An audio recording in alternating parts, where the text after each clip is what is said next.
that on any level, supposedly, anybody can get a revelation. Now, I could get a revelation if I prayed.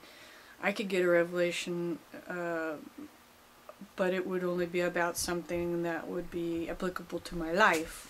If I got a revelation as a Mormon about something that saying that the church ought to do something, then they wouldn't go by that. They'd be going by whatever the prophet said. So the nice thing about the revelation idea is that, you know, people tend to reflect and pray and look inside themselves for an answer to what they think they should do. And if you get a peaceful, good, warm, fuzzy feeling about it, then or a little aha feeling, then you can think that that's a revelation and that that's what you should do. And the only problem is that the whole revelation thing is hierarchical. In other words, I'm outvoted by anybody and everybody above me if I get a revelation and it goes against anything else anybody else got above me. Like, for instance, the president of the church is the top dog, and if he gets a revelation that trumps everybody else's revelations, and the same with the 12 apostles, if they get a revelation, it overrides whatever anybody else below them gets. And then there are stake presidents that deal with the area of the group of people there, you know, the regional, you know, leaders. If they get a revelation, then that will override your revelation, and a bishop's revelation, you know, is one step below that, and then your priesthood holder, be that your father or your husband, his revelation will trump your revelation if you're a girl. So basically you're at the bottom of the list for revelations. But this is how I was taught that things were done. And so when I, in leading my life, and even in deciding to live polygamy, I would, you know, pray and try to get a revelation about how I felt, you know, my life should go. Now, when I met Bruce and he invited me to marry him, I prayed about it, and I actually got what I felt was a really good feeling about it. I felt that this was a good thing and the right thing to do, and I got that little warm fuzzy feeling, and to me, that's the same feeling I got when I thought about the church being true, or if I prayed about the Book of Mormon, or when I was on my mission as an LDS missionary. You know, it's that warm fuzzy feeling. And so I believed that polygamy was right and that I should do it. And of course, at a later time, when talking to my bishop about this after I'd already married Bruce, and it was found out by my parents and my family, who were extremely distraught, they told me that that doesn't count if I get a revelation that goes against the church, you know. So so that's one thing I liked at first about the fundamentalist church. When I went ahead and married a polygamist and left the LDS church,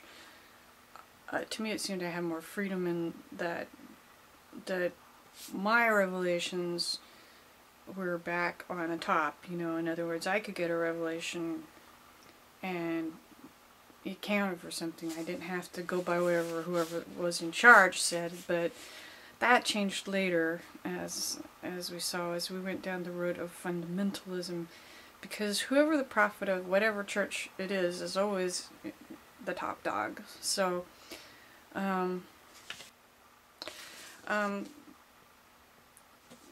just another thought about religion and God and scriptures.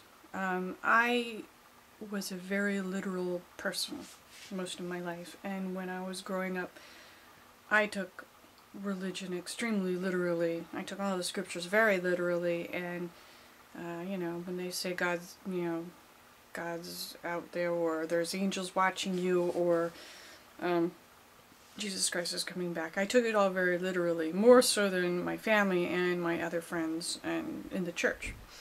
So I sort of had a almost way too literal view of religion, probably.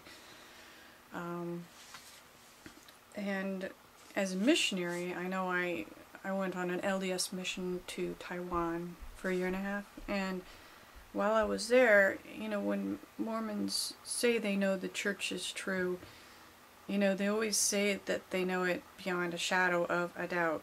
This is one of the little phrases they like to use, but I didn't know, you know, I'd grown up in the church and I didn't have a great conversion story, and I didn't have that quintessential moment where I knew suddenly that the church was true like some people, and I felt uncomfortable sometimes because I didn't have that, and I didn't know if I could just say that I knew without a shadow of a doubt. I mean, I could say that I have hope, you know, or faith that the church is true or that God exists, but never really felt comfortable.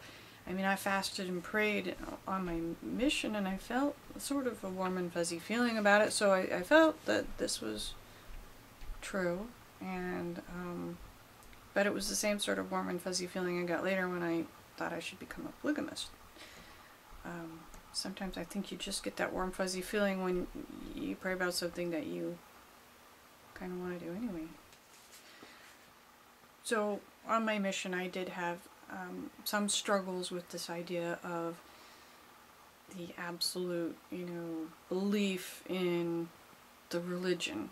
I wanted it to be true, but I wasn't sure, and I had that fuzzy feeling, that warm fuzzy feeling about it, but it was the same warm and fuzzy feeling I got about marrying Bruce or living polygamy when I prayed about that. Now,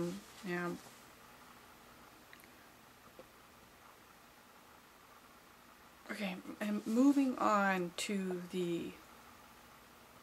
when I began to question religion, and also specifically the church I was in at the time. I had joined the True and Living Church of Jesus Christ of Saints of the Last Days, which is a really, really long name for any church.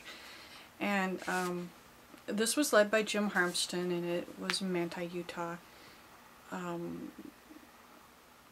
They believed that Jim Harmston was kind of like Joseph Smith in that he'd been directly visited by God and by angels and given the authority to lead whatever faithful believers there were left, you know, to lead them in the last days right up to what Mormons consider to be the rapture or the second coming of Christ, or other people call it the rapture. Anyway, which we were all looking forward to. I'm pretty sure that would come in the year 2000 or thereabouts.